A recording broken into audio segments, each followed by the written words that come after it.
야, 꼴에 기분 나쁘냐? 소주나 많이 처마셔라. 조강팔은 상철의 머리 위로 소주를 그대로 쏟아부었습니다. 상철은 순식간에 흠뻑 젖어버렸습니다. 그만해. 너 지금 나한테 명령하는 거야? 이 건방진 놈이. 상철이 고개를 드는 찰나 강팔의 손바닥이 상철의 뺨을 거칠게 내리쳤습니다. 그 장면을 보게 된 며느리 서윤의 눈빛이 서늘하게 굳었습니다. 내 아버님 모욕한 죄, 당신들 전 재산으로도 모자랄 청구서가 될 거야. 그들은 몰랐습니다. 이 며느리, 평범한 며느리가 아니라는 사실을요. 존경하는 시아버지를 위해 며느리 서윤은 어떤 통쾌한 반격을 준비했을까요? 사연을 시작하기 전에 구독과 좋아요 한 번씩 눌러주시고 지금 어디에서 함께하고 계신지도 댓글로 남겨주세요. 오늘도 여러분의 가정에 평안과 행운이 함께하시길 바라겠습니다. 새벽 4시가 채 되지 않은 시각이었습니다.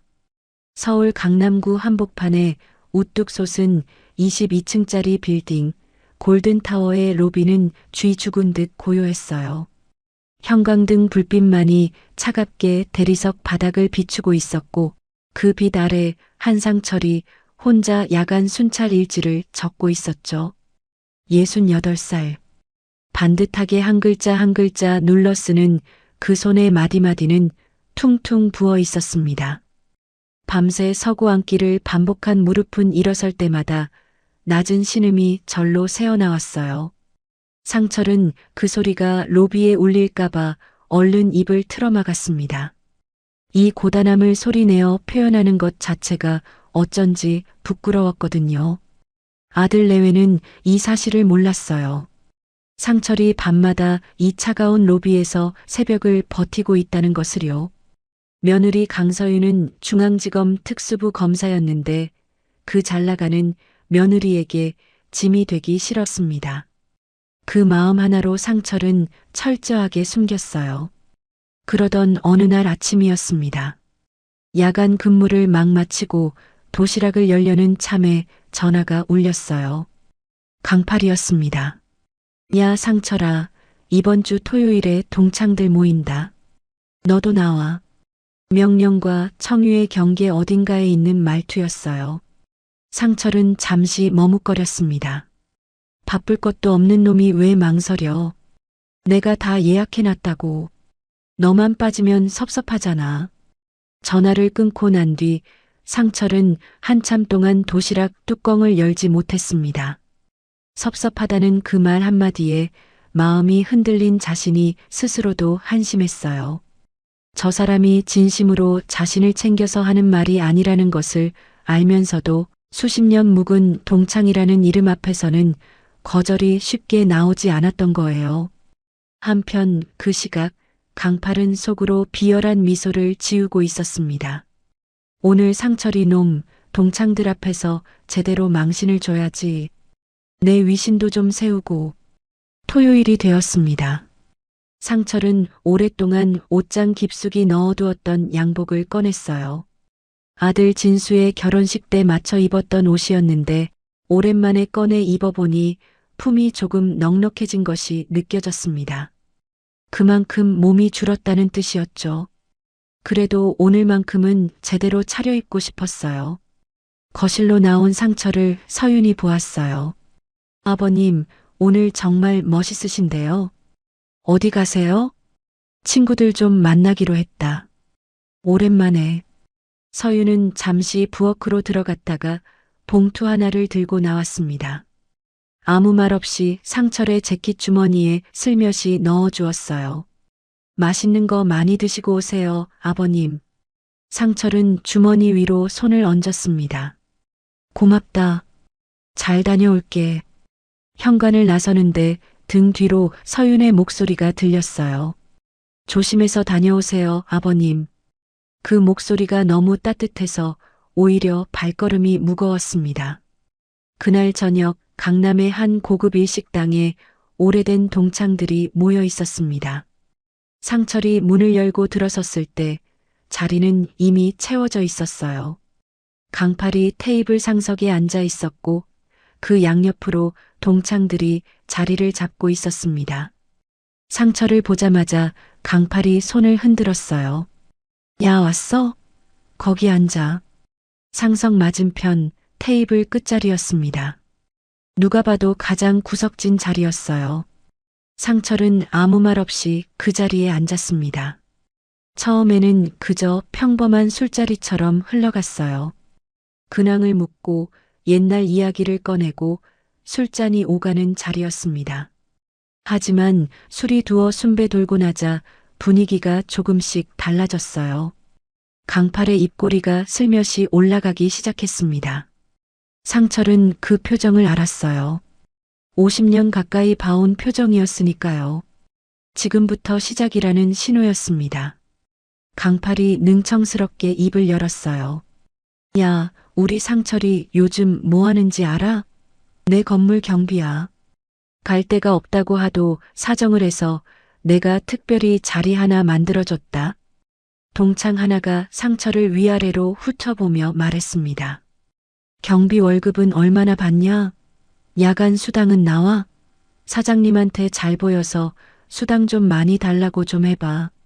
또 다른 동창이 술잔을 내려놓으며 거들었어요. 야, 너 거기 잘리면 우리 회사 와서 청소해라. 내가 월급 많이 줄게. 상철은 입술을 꾹 다물었습니다. 이 자리가 어떤 자리인지, 오늘 자신이 왜 불려왔는지 이미 알고 있었지만 내색할 수 없었어요. 그냥 웃어 넘기는 것, 그것이 상철이 평생 살아남는 방식이었으니까요. 강팔이 다시 입을 열었습니다. 야, 상철아, 너 오늘 양복은 왜 입고 왔냐? 경비복이 더 잘 어울리는데. 테이블에서 웃음이 터졌어요. 맞아, 저번에 경비복 입고 서 있는 거 봤는데 너한테 딱이던데. 오늘 왜 갈아입고 왔어? 하. 상철의 얼굴이 점점 굳어갔습니다. 억지로 올리던 입꼬리가 더 이상 올라가지 않았어요. 눈빛이 어두워지고 시선이 테이블 아래로 내려갔습니다. 그 표정을 놓치지 않은 강팔이 자리에서 일어나 상철 곁으로 천천히 다가왔어요. 그리고 상철의 뺨을 손바닥으로 가볍게 톡톡 두드리며 말했습니다. 장난치듯 웃으면서 야, 왜 표정이 굳었어? 꼴에 기분 나빠? 네가 기분 나쁘면 어쩔 건데? 또 한 번 톡. 조금 더 세게. 내가 네 밥줄 쥐고 있는 거 알지? 기분 나쁘면 그만두든가. 테이블 한쪽에서는 킥킥거리는 소리가 새어나왔어요. 사장님이 장난 좀 치시는데 그걸 못 받아줘? 사장님 비위 좀 맞춰줘야지. 상철은 두 주먹을 무릎 위에 올려놓은 채 아무 말도 하지 않았습니다. 하지만 그 눈빛만은 달랐어요. 50년 가까이 참아온 사람의 눈빛이 지금 이 순간만큼은 흔들리고 있었습니다. 강팔이 그 눈빛을 읽었어요. 그리고 소주병을 집어들었습니다. 마침 그 시각 같은 일식당 복도를 서윤이 걷고 있었어요. 지인과 저녁 약속이 있어 자리를 잡고 있던 중 걸려온 전화를 받으러 잠깐 나온 참이었습니다. 통화를 마치고 돌아가려는데 복도 안쪽에서 남자들의 웃음소리와 고함 소리가 유독 크게 들려왔어요. 서윤은 무심코 소리나는 쪽으로 시선을 던졌습니다. 살짝 열린 문틈 너머로 안이 보였어요. 바로 그 순간이었습니다. 기분 나빠? 술 땡기지? 소주 많이 마셔라. 강팔의 손에 들린 소주병이 기울어지며 차가운 소주가 상철의 머리 위로 쏟아졌어요. 정성껏 차려입은 감색 양복 어깨 위로 흰 와이셔츠 위로 소주가 줄줄 흘러내렸습니다. 서윤의 몸이 굳었습니다. 심장이 한 박자 멈추는 것 같았어요. 오늘 아침 양복 소매를 반듯하게 여미며 현관을 나서던 그 아버님이 지금 소주를 뒤집어 쓴 채 고개를 떨구고 있었습니다. 손이 문손잡이로 향했어요. 지금 당장 저 문을 열어야 한다는 생각이 온몸을 휘감았습니다. 저 안으로 들어가서 뭐 하는 짓이냐며 저 사람들 앞에서 소리를 질러야 한다고 전신이 외치고 있었어요. 그런데 그 순간 아버님의 눈빛이 눈에 들어왔습니다. 소주에 젖은 채 아래를 향하고 있는 그 눈. 누군가 이 꼴을 보지는 않았을까? 제발 아무도 보지 않았으면 그 간절함이 그 짧은 눈빛 안에 다 담겨 있었어요. 서유는 발을 멈췄습니다. 내가 지금 들어가면 아버님은 며느리 앞에서 이 꼴을 보인 것을 평생 수치스러워 하실 거야. 평생 자존심 하나로 버텨온 분인데 내가 저 문을 열어버리는 순간 그 마지막 자존심마저 산산조각 나는 거야. 서유는 문손잡이에서 손을 떼었습니다. 대신 주먹을 꽉 쥐었어요. 손톱이 손바닥 살을 파고들었습니다. 피가 날 것 같았지만 느껴지지 않았어요. 방 안에서는 강팔이 바닥에 흘러내린 소주를 가리키며 걸레를 상철의 얼굴로 집어 던졌습니다. 야, 흘렸으면 닦아야지. 뭘 멍하니 있어. 상철이 나지막이 입을 열었어요. 강팔아, 그만해라. 강팔의 눈이 가늘어졌습니다. 그리고 아무 말도 없이 천천히 상철 앞으로 걸어왔어요. 상철이 고개를 들어 강팔을 바라보는 순간 강팔의 손바닥이 상철의 뺨을 세게 내리쳤습니다. 탁 하는 소리가 방 안을 가득 채웠어요. 상철의 고개가 옆으로 꺾였습니다. 순간 테이블이 조용해졌어요. 몇몇 동창들이 흠칫 굳은 채 서로 눈치를 봤습니다. 분위기가 싸늘해진 것을 느꼈지만 강팔의 눈빛을 보고는 누구 하나 입을 열지 못했어요. 그 침묵 속에서 동창 하나가 피식 웃으며 말했습니다. 건방지게 사장님한테 그만하라고 하면 어떡해. 맞을 짓 했지 뭐. 또 다른 동창이 고개를 끄덕였어요. 그러게. 분위기 파악을 해야지. 서윤의 눈에서 눈물이 터졌습니다. 소리를 내서는 안 된다는 것을 알면서도 막을 수가 없었어요. 세상에서 가장 순박한 사람이 평생 남에게 싫은 소리. 한마디 못하고 살아온 사람이 지금 저 안에서 뺨을 맞고 있었습니다.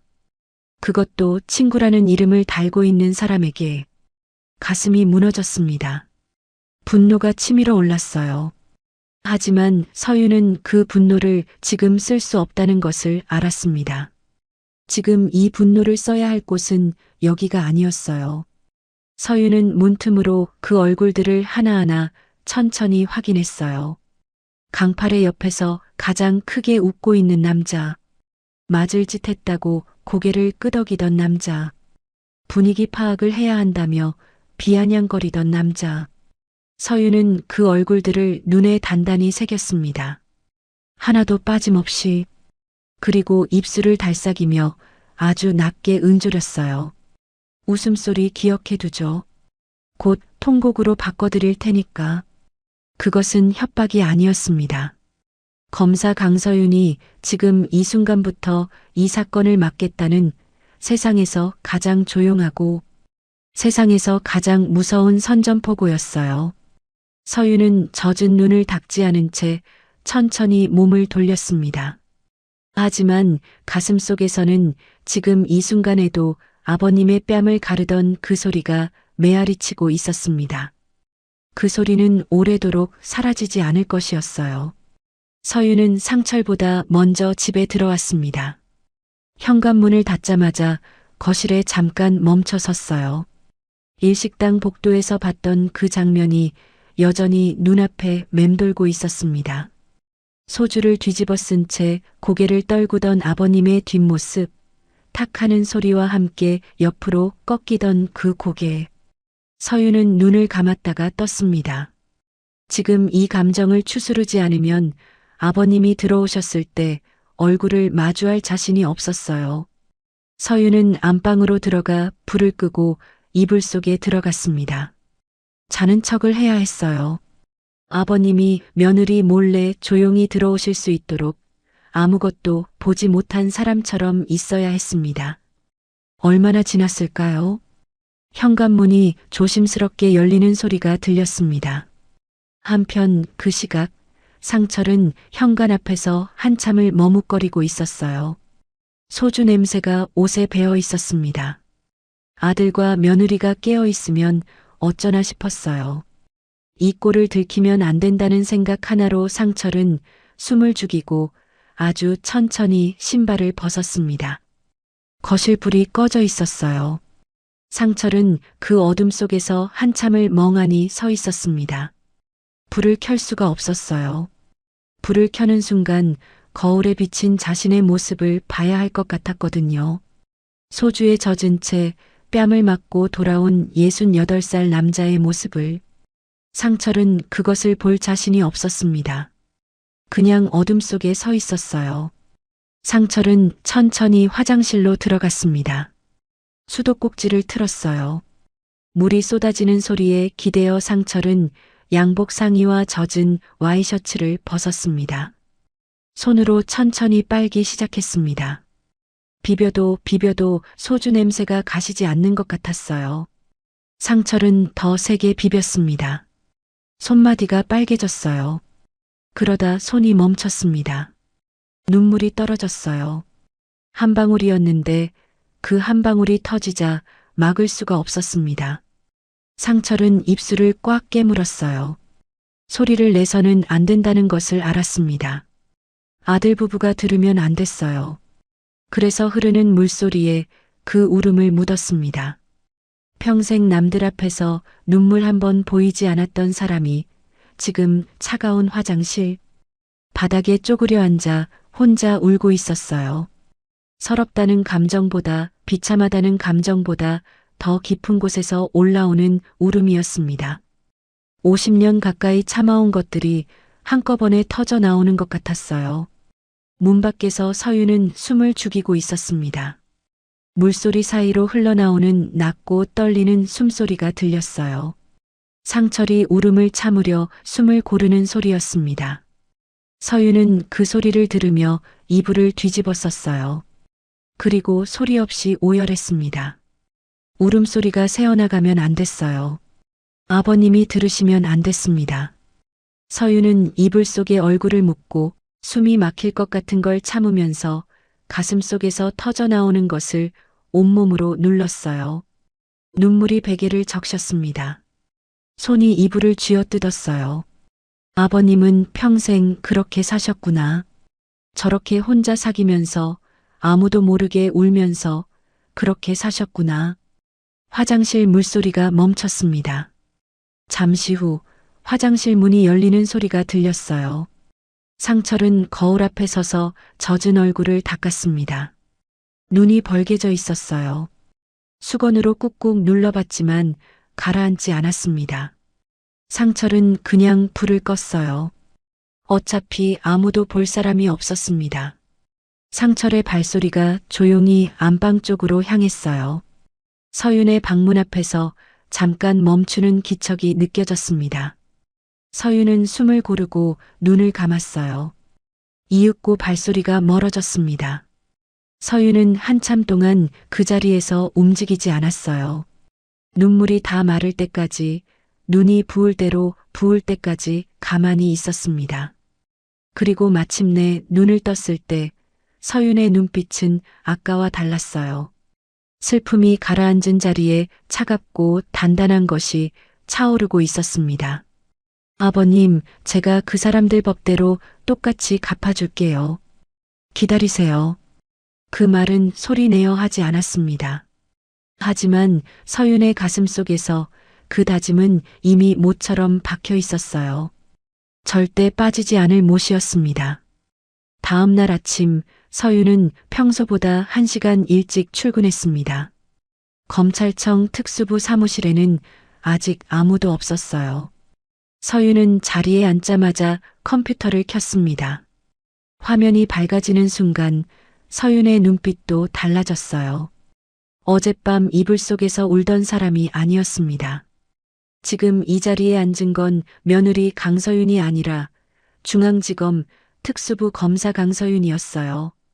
검색창에 세 글자를 쳤습니다. 조강 8. 관련 법인 목록이 화면을 채웠어요. 건설사 하나, 부동산 관리법인 둘, 그리고 조강 8의 이름이 뒤에 숨어있는 페이퍼 컴퍼니로 추정되는 업체 셋. 서윤은 그 목록을 천천히 훑으며 마우스를 움직였습니다. 손가락 하나 떨리지 않았어요. 건설업계에서 탈세는 공공연한 비밀이었습니다. 하도급 대금을 현금으로 처리하고 유령 직원을 올려 인건비를 부풀리고 접대비를 법인카드로 돌리는 방식? 서윤은 그 구조를 누구보다 잘 알고 있었어요. 경제범죄 수사만 5년을 해온 사람이었으니까요. 조강팔의 법인 등기부를 열었습니다. 페이지를 넘기는 속도가 빨라졌어요. 서윤의 눈은 숫자들 사이에서 이상한 것들을 귀신같이 집어냈습니다.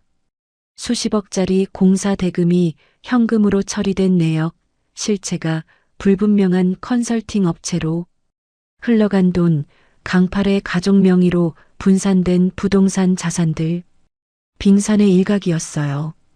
이 정도가 겉으로 보이는 거라면 안에 감춰진 건 훨씬 더 클 것이었습니다. 서윤은 파일 하나를 새로 열고 타이핑을 시작했어요. 그런데 거기서 멈추지 않았습니다. 서윤은 다시 어젯밤을 떠올렸어요. 강팔 옆에서 킥킥거리던 얼굴들, 맞을 짓 했다고 고개를 끄덕이던 남자, 분위기 파악을 해야 한다며 비아냥거리던 남자, 그 얼굴들이 하나씩 눈앞에 떠올랐습니다.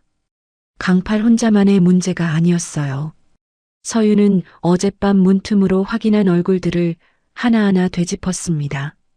서윤은 조강팔의 SNS를 열었어요. 가장 최근 게시물에 어젯밤 일식당 사진이 올라와 있었습니다.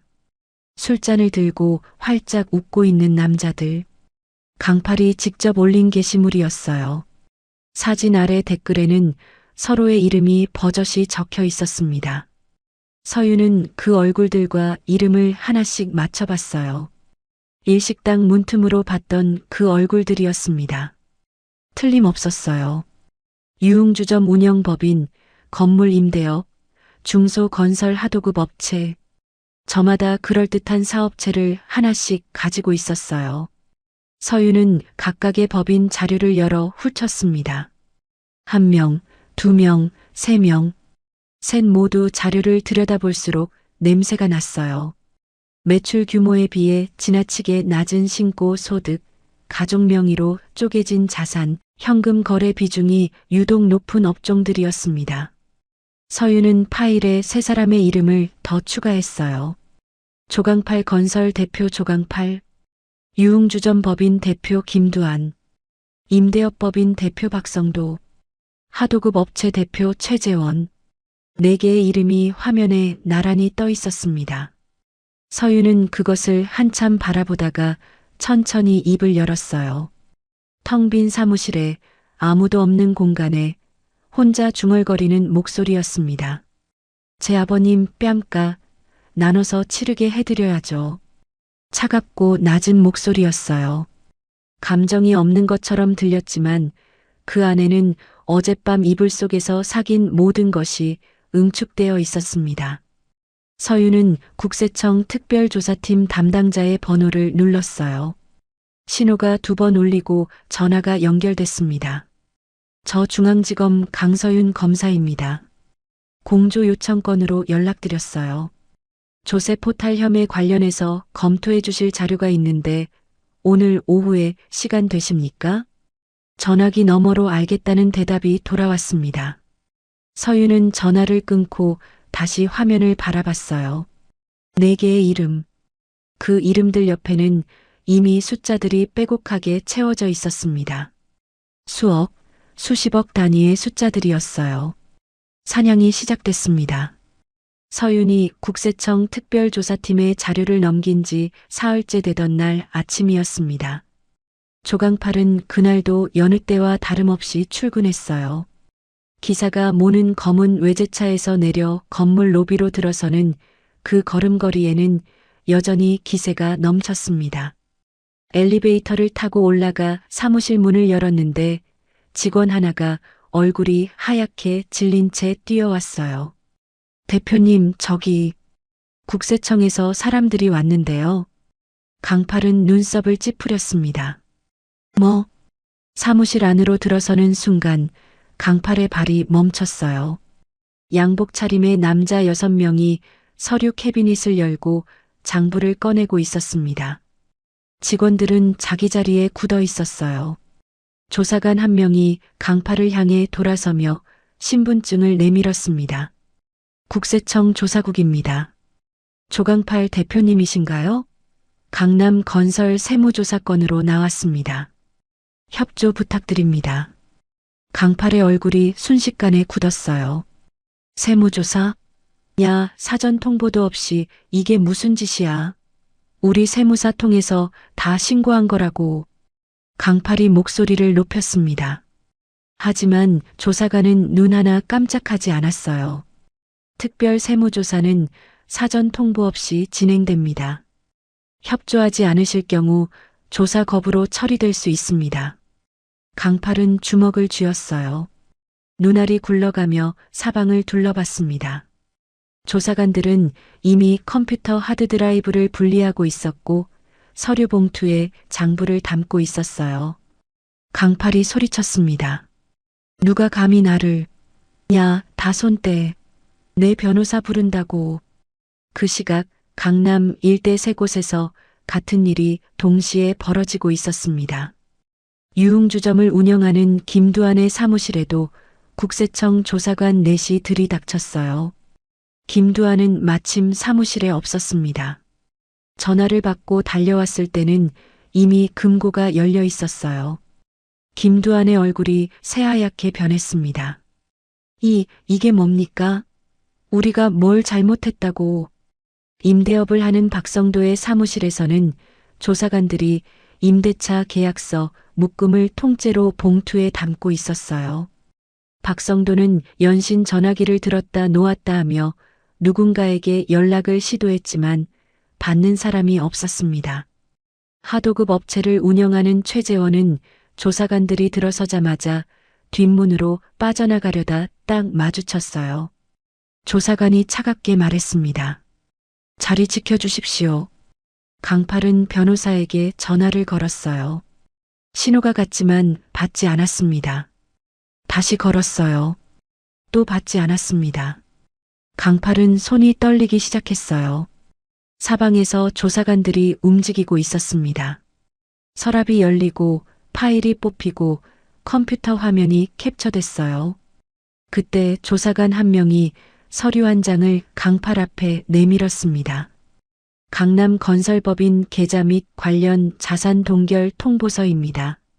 확인하시고 서명해 주십시오. 강팔의 손이 서류를 잡았어요. 눈이 빠르게 내용을 훑었습니다. 법인 계좌 전액 동결, 부동산 자산 압류 예정. 강팔의 손이 멈췄어요. 자, 잠깐만. 이게 무슨 소리야? 내 건물을 압류한다고? 조사관이 담담하게 답했습니다. 조세 포탈 혐의가 확인될 경우 추징금 및 가산세 부과와 함께 자산 압류 절차가 진행됩니다. 강팔의 얼굴에서 혈색이 빠졌어요. 그 순간 휴대폰 벨이 울렸습니다. 반사적으로 받았어요. 담당 세무사였습니다. 대표님, 저도 방금 연락을 받았는데요. 이번 건은 제가 손댈 수 있는 수준이 아닌 것 같습니다. 특별조사팀이 직접 나온 거라서. 야, 무슨 소리야. 네가 다 처리하기로 했잖아. 죄송합니다, 대표님. 이건 저도. 전화가 끊겼습니다. 강팔은 전화기를 내려다봤어요. 손이 떨리고 있었습니다. 아까까지만 해도 자신만만하게 올라왔던 그 사무실이 지금은 낯선 공간처럼 느껴졌어요. 강팔이 기억해낸 것이 하나 있었습니다. 검찰에 아는 검사가 있었어요. 예전에 건설 관련 인허가 건으로 몇 번 도움을 받았던 사람이었습니다. 강팔은 그 번호를 눌렀어요. 신호가 갔습니다. 검사님 좀 연결해 주세요. 급합니다. 전화기 너머로 차가운 목소리가 돌아왔어요. 담당 검사님께서는 현재 외부 일정 중이십니다. 그럼 언제 통화됩니까? 잠시 침묵이 흘렀어요. 그리고 짧은 한마디가 돌아왔습니다. 연결 거절하셨습니다. 전화가 끊겼어요. 강팔은 그 자리에 서서 한동안 아무것도 하지 못했습니다. 창밖으로 자신의 이름이 새겨진 골든타워 간판이 보였어요. 오늘 아침까지만 해도 저 간판이 자랑스러웠습니다. 지금은 그냥 차갑게 느껴졌어요. 조사관이 다시 다가왔습니다. 서명 부탁드립니다. 강팔은 떨리는 손으로 서류를 받아들었습니다. 펜을 쥔 손이 멈칫거렸어요. 하지만 조사관의 눈빛 앞에서 버틸 수가 없었습니다. 펜이 서류 위에 내려앉았어요. 강남의 건물주로 동창들의 왕초로 상처를 발 아래 두고 군림하던 조강팔이 처음으로 손이 떨리는 것을 느낀 날이었습니다. 세무조사가 시작된 지 열흘째 되던 날이었습니다. 조강팔은 검찰청 소환 통보를 받았어요. 참고인 조사라고 했습니다. 강팔은 그 말에 조금 안도했어요. 피의자가 아니라 참고인이라면 아직 버틸 여지가 있다고 생각했거든요. 변호사를 대동하고 검찰청 청사로 들어서는 강팔의 걸음걸이에는 그래도 아직 기세가 남아 있었습니다. 취조실 앞에서 변호사와 잠깐 이야기를 나눴어요. 일단 묻는 말에만 답하세요. 모르는 건 모른다고 하시고요. 강팔은 고개를 끄덕였습니다. 그리고 취조실 문을 열고 들어갔어요. 방 안은 좁고 차가웠습니다. 형광등 불빛이 테이블 위를 하얗게 비추고 있었어요. 강팔은 의자를 빼서 앉았습니다. 맞은편 의자는 비어 있었어요. 담당 검사를 기다리는 동안 강팔은 손가락으로 테이블을 두드렸습니다. 별것 아니라고 스스로를 다독였어요. 세무조사야 돈으로 해결하면 되는 거고 검사도 어떻게든 말이 통하는 사람이면 된다고 생각했습니다. 문이 열렸어요. 강팔은 고개를 들었습니다. 그리고 굳었어요. 문을 열고 들어온 사람은 검은 정장을 단정하게 차려입은 젊은 여자였습니다. 서류 파일을 옆구리에 끼고 시선은 이미 강팔에게 고정되어 있었어요. 그 눈빛이 강팔의 등줄기를 서늘하게 훑고 지나갔습니다. 강팔은 그 얼굴을 알아봤어요. 너, 상철이 며느리 아니냐? 강팔의 얼굴에 안도감이 번졌습니다. 아는 사람이었어요. 그것도 자기 건물 경비원 동창의 며느리였습니다. 강팔은 몸을 앞으로 기울이며 반갑다는 듯 말을 이었어요.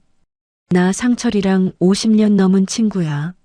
안 그래도 담당 검사가 누군지 궁금했는데 아는 사람이네. 서유는 그 말이 끝날 때까지 아무 말도 하지 않았습니다. 의자를 빼서 앉고 파일을 테이블 위에 내려놓고 천천히 강팔을 바라봤어요. 강팔은 계속 말을 이었습니다. 서윤이 아무 반응이 없으니 오히려 더 친근하게 굴면 된다고 생각했어요. 내 아버님이랑 나랑 얼마나 오랜 사이인데. 우리 고등학교 때부터 친구야. 내가 상철이 잘 챙겨주고 있잖아. 일자리도 내가 만들어준 거고. 그 순간이었습니다. 서윤이 파일을 펼치며 입을 열었어요. 여기는 검찰청입니다. 목소리는 낮았습니다. 감정이 없었어요. 공과 사는 구별하시죠. 피의자 조강팔 씨, 지금부터 제가 묻는 말에만 답하시면 됩니다. 피의자. 그 단어가 강팔의 귓속에 꽂혔습니다. 참고인으로 불려왔다고 했는데 지금 이 검사는 자신을 피의자라고 불렀어요. 강팔의 입꼬리가 천천히 내려갔습니다. 야, 잠깐만.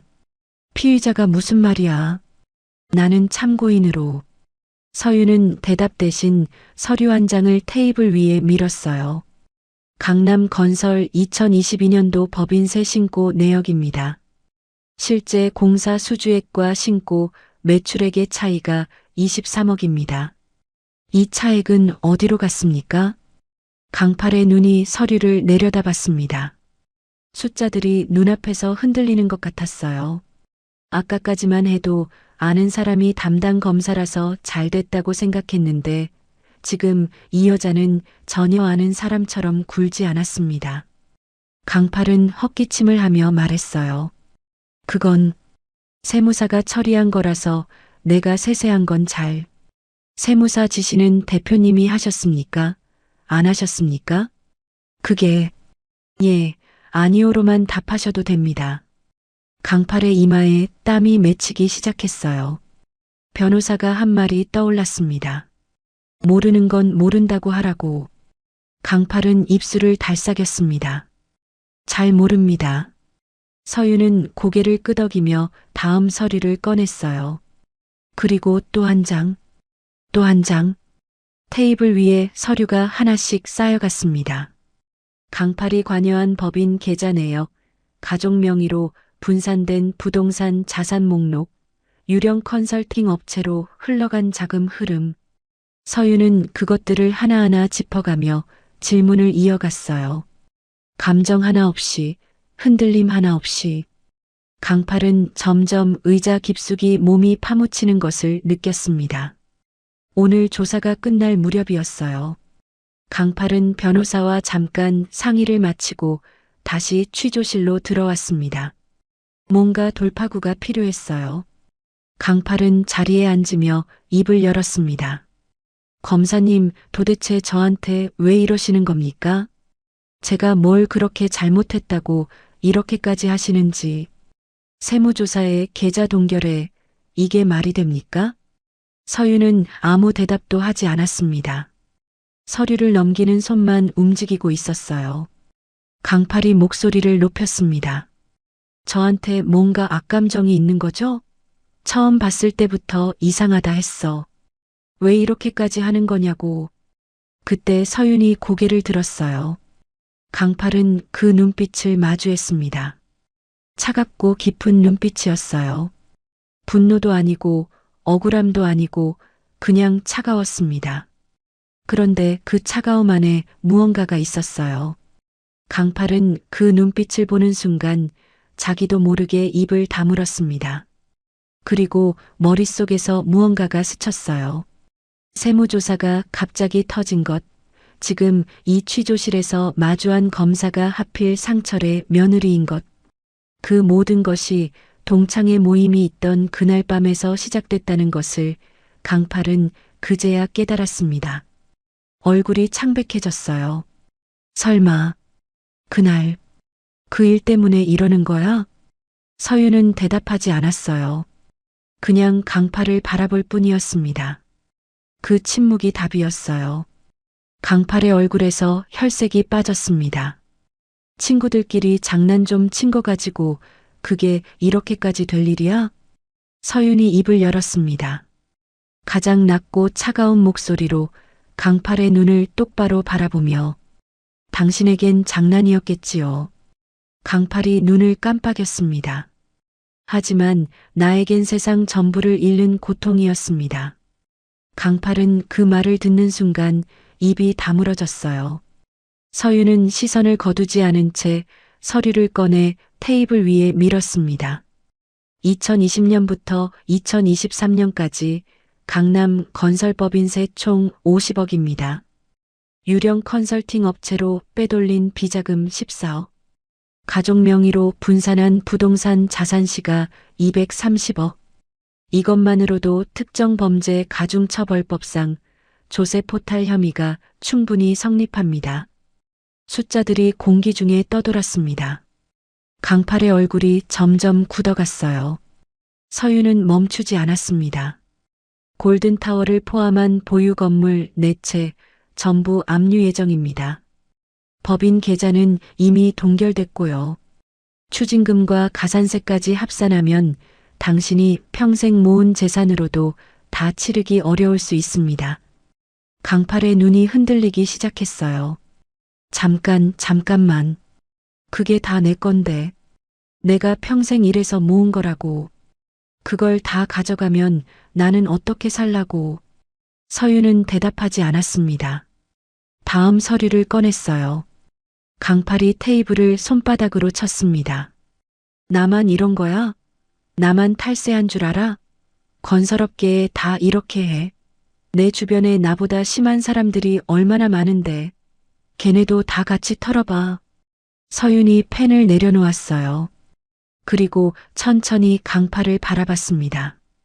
걱정 마세요. 낮고 또렷한 목소리였어요. 그분들도 지금 성실히 세금 고지서 받고 계시니까요. 강팔의 얼굴이 굳었습니다. 눈이 커졌어요. 물귀신 작전이 통하지 않았습니다. 같이 끌고 내려가려 했더니 이미 다 끌려 내려가 있었던 거였어요. 강팔이 테이블에 두 손을 짚었습니다. 제발 좀 봐줘요. 제가 잘못했습니다. 검사님, 상철이한테 너무했던 거 인정해요. 제가 직접 찾아가서 사과하겠습니다. 무릎도 꿇을게요. 제발. 서윤은 그 모습을 바라봤어요. 아무 감정도 없는 눈빛이었습니다. 그리고 마지막 서류를 꺼내 테이블 위에 내려놓으며 말했어요. 내 아버님 모욕한 죄, 그 값이 당신 전 재산으로도 모자랄 것 같아 걱정이네요. 강팔은 그 말을 듣는 순간 더 이상 아무 말도 하지 못했습니다. 손이 테이블 위에서 떨리고 있었어요. 평생 가장 낮은 곳에 두었던 사람의 며느리 앞에서 지금 자신이 가장 낮은 곳으로 떨어지고 있었습니다. 서윤은 파일을 닫았어요. 오늘 조사는 여기까지입니다. 추가 소환 일정은 별도로 통보될 겁니다. 서윤이 자리에서 일어나 취조실 문을 열었습니다. 그 순간이었어요. 복도에서 고함 소리가 터져 나왔습니다. 야, 조강팔. 너 때문에 우리까지 다 털리게 생겼잖아. 취조실 문 너머로 김두한이 핏대를 세우며 서 있었어요. 그 옆으로 박성도와 최재원이 굳은 얼굴로 서 있었습니다. 셋 다 오늘 소환 일정이 잡혀 있었던 거예요. 박성도가 눈을 부라리며 쏘아붙였어요. 상철이한테 네가 너무 심하게 해서 결국 이 꼴 났잖아. 내가 그날 말렸어야 했는데. 아, 진짜. 최재원이 목소리를 낮추며 끼어들었습니다. 야, 조용히 해. 여기가 어딘 줄 알고.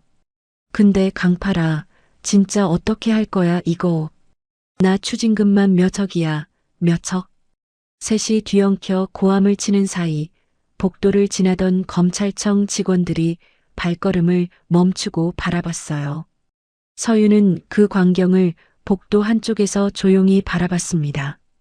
그 얼굴들이 일식당에서 웃음을 터뜨리던 그 얼굴들이었어요. 그날 밤 아버님의 뺨을 맞는 장면을 보면서 맞을 짓 했다고 고개를 끄덕이던 얼굴들이었습니다. 서윤은 천천히 몸을 돌려 복도를 걸었어요. 뒤에서 여전히 고함 소리가 이어졌습니다. 하지만 서윤의 걸음은 흔들리지 않았어요. 모든 것이 무너지는 데는 그리 오랜 시간이 걸리지 않았습니다. 압류 절차가 마무리되면서 강팔의 재산은 하나씩 그의 손을 떠났어요. 골든타워를 포함한 건물 4채, 법인 계좌, 가족 명의로 분산해뒀던 부동산까지 평생 긁어모은 것들이 서류 몇 장으로 정리됐습니다. 강팔이 그토록 자랑스러워하던 골든타워는 경매로 넘어갔어요. 낙찰자는 서윤이었습니다. 정확히는 서윤이 시아버지 명의로 낙찰을 받아들인 거였어요. 경매 대금은 서윤이 조용히 마련했습니다. 아버님 몰래 아무 말 없이 낙찰 서류를 들고 집에 돌아온 날 저녁 서윤은 상철 앞에 서류를 내밀었어요. 아버님, 이제 이 건물 주인은 아버님이세요. 상철은 서류를 받아들고 한참 동안 아무 말도 하지 못했습니다. 손이 떨렸어요. 눈가가 붉어졌습니다. 며느리가 어떻게 이걸 마련했는지, 얼마나 오래 준비했는지 말하지 않아도 알 것 같았어요. 서윤아, 아버님, 앞으로는 당당하게 그 건물 들어가세요. 그날부터 상철은 달라졌습니다. 그리고 오늘이 그날이었어요. 상철은 아침부터 옷을 골랐습니다.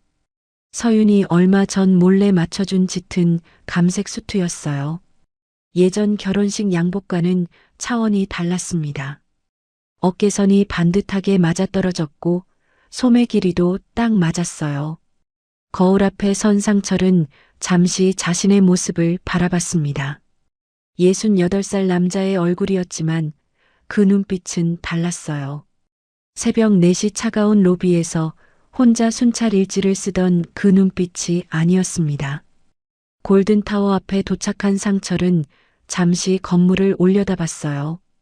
22층짜리 이 건물 앞에서 수없이 고개를 숙였던 기억들이 스쳤습니다. 강팔의 눈빛, 그 소유자의 미소, 업자들 앞에서 고맙습니다를 강요당하던 그 순간들. 상철은 천천히 숨을 들이켰어요. 그리고 건물 안으로 걸어 들어갔습니다. 잠시 후 건물 앞 길거리에서는 고함 소리가 터져 나오고 있었어요. 강팔이었습니다. 거짓골이 따로 없었어요. 넥타이도 없이 구겨진 셔츠 차림이었고 머리는 헝클어져 있었습니다. 그 옆으로 박성도와 최재원이 서로 멱살을 잡고 있었어요. 야, 내가 왜 너한테 돈을 빌려줘야 해? 나도 지금 죽을 지경이라고. 박성도가 강팔의 손을 뿌리치며 소리쳤습니다. 네가 먼저 나한테 끌어들인 거잖아. 책임져, 책임지라고. 강팔이 최재원의 팔을 잡았어요. 재원아, 너라도 좀 어떻게 해봐. 나 지금 당장 잠잘 데도 없어. 며칠만 좀 도와줘. 최재원이 강팔의 손을 차갑게 뿌리쳤습니다. 나도 몰라. 나도 추징금에 허리 휘는데 무슨 여유가 있어. 셋이 뒤엉켜 고함을 치며 서로를 밀치고 있었어요. 한때 강남의 네로라 하는 사업가들이었던 사람들이 지금은 길거리에서 서로 멱살을 잡고 있었습니다.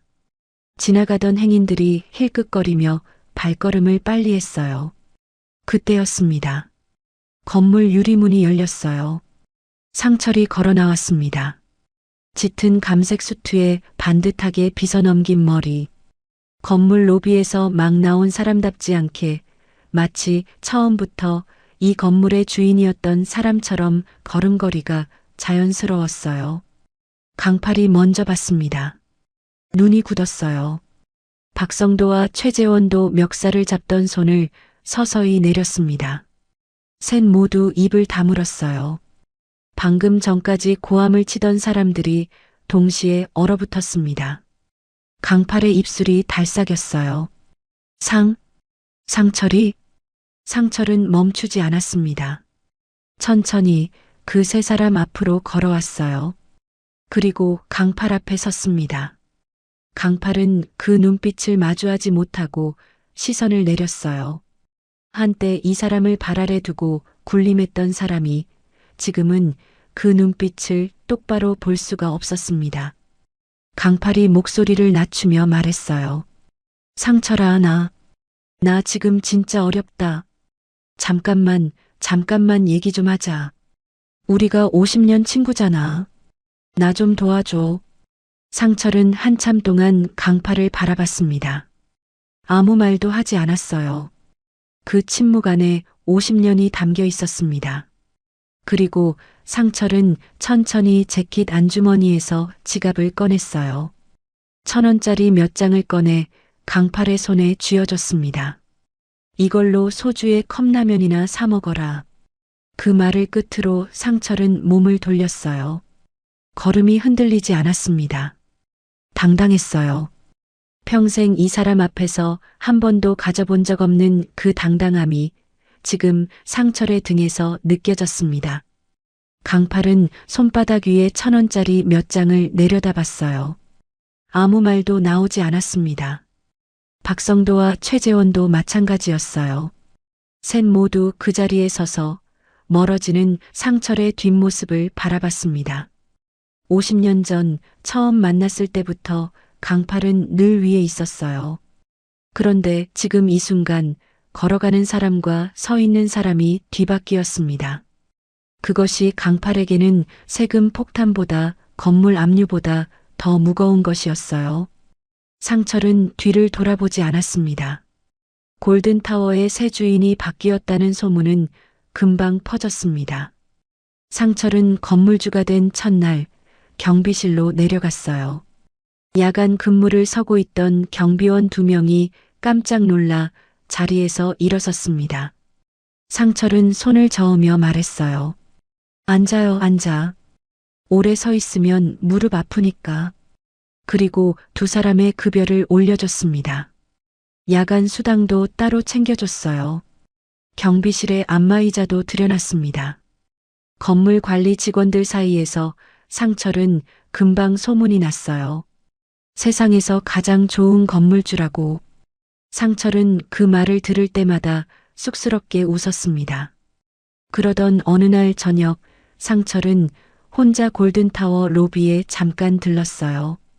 퇴근하는 직원들이 다 빠져나간 뒤였습니다. 텅 빈 로비에 혼자 서서 형광등 불빛 아래 대리석 바닥을 내려다봤어요. 예전에 새벽마다 혼자 순찰 일지를 쓰던 그 자리였습니다. 상철은 오래 그 자리에 서 있었어요. 복수를 꿈꿨던 적은 없었습니다.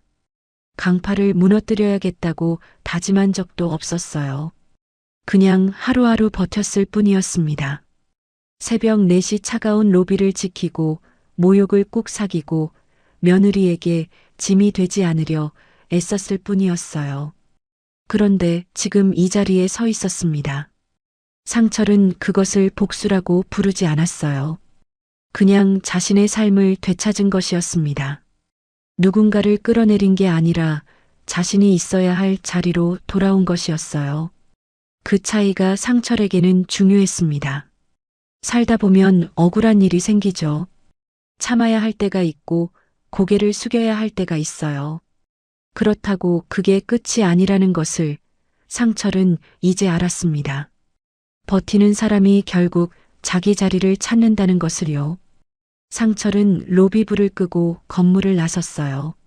그날 저녁 서윤이 퇴근하고 돌아오자 상철이 마당에서 숯불을 피우고 있었습니다. 아들 진수가 옆에서 고기를 굽고 있었어요. 노을이 마당을 붉게 물들이고 있었습니다. 셋이 나란히 앉아 고기를 먹었어요. 별다른 말이 없어도 괜찮은 자리였습니다. 고기 굽는 냄새, 탄산음료 캔이 열리는 소리, 가끔씩 터지는 웃음소리. 그것으로 충분했어요. 한참 후 상철이 조용히 서윤의 손을 잡았습니다. 서윤아. 서윤이 고개를 들었어요. 네가 내 며느리라서 나 정말 행복하다. 서윤은 아무 말도 하지 않았어요. 말이 필요하지 않았습니다. 눈물이 날 것 같았지만 참았어요. 대신 상철의 손을 꼭 쥐었습니다. 마당 가득 웃음소리가 울려 퍼졌어요. 아버님의 새벽은 더 이상 어둡지 않았습니다. 한편 강팔은 폐지를 줍고 있었습니다. 한때 강남의 건물주였던 사람이 이제는 리어카를 끌며 골목을 돌았어요. 예전 동창들에게 전화를 걸어봤지만 받는 사람이 없었습니다. 박성도도 최재원도 김두한도 마찬가지였어요. 잘 나갈 때 곁에서 웃어주던 사람들이 단 한 명도 남아있지 않았습니다. 강팔은 그제야 알았어요. 자신이 평생 쌓아온 것이 재산이 아니었다는 것을요. 남을 짓밟으며 쌓아 올린 것들은 결국 남도 아무도 곁에 없이 혼자 무너지는 것으로 끝난다는 것을. 어느 날 강팔은 골든타워 앞을 지나다가 발을 멈췄어요. 건물 유리창에 자신의 모습이 비쳤습니다. 리어카를 끌고 있는 초라한 노인의 모습이었어요. 그 옆으로 반듯한 수트 차림의 상철이 건물 안으로 들어가는 모습이 보였습니다. 경비원이 깎듯이 문을 열어줬어요. 강팔은 그 모습을 한참 바라보다가 천천히 발걸음을 옮겼습니다. 아무도 그를 돌아보지 않았어요. 악한 일을 함께했던 사람들도 다르지 않았습니다. 박성도는 거액의 추징금을 감당하지 못해 사업체를 정리했어요. 최재원과 김두한도 마찬가지였습니다. 그날 일식당에서 함께 웃던 사람들이 저마다 자기 죗값을 치르고 있었어요. 나쁜 짓을 함께 한 사람들은 예외 없이 벌을 받는다는 것을 세상은 그렇게 보여주고 있었습니다. 그날 저녁 서유는 상철과 함께 동네 한 바퀴를 걸었어요. 상철은 두 손을 등 뒤로 모은 채 느릿느릿 걸었습니다. 서유는 그 옆에서 팔짱을 꼈어요. 아버님, 이제 우리 꽃길만 걸어요. 상철이 하늘을 올려다봤습니다. 저녁 하늘이 붉게 물들어 있었어요. 평생 새벽에만 하늘을 봤던 사람이 이제는 저녁 하늘을 여유롭게 바라보고 있었습니다. 세상에는 두 종류의 사람이 있었어요. 남을 밟고 올라서는 사람과 묵묵히 자기 자리를 지키는 사람. 강팔은 전자였고 상철은 후자였습니다. 그리고 끝에 웃는 사람이 어느 쪽인지를 이 이야기는 조용히 말하고 있었어요. 상철이 나지막이 답했습니다.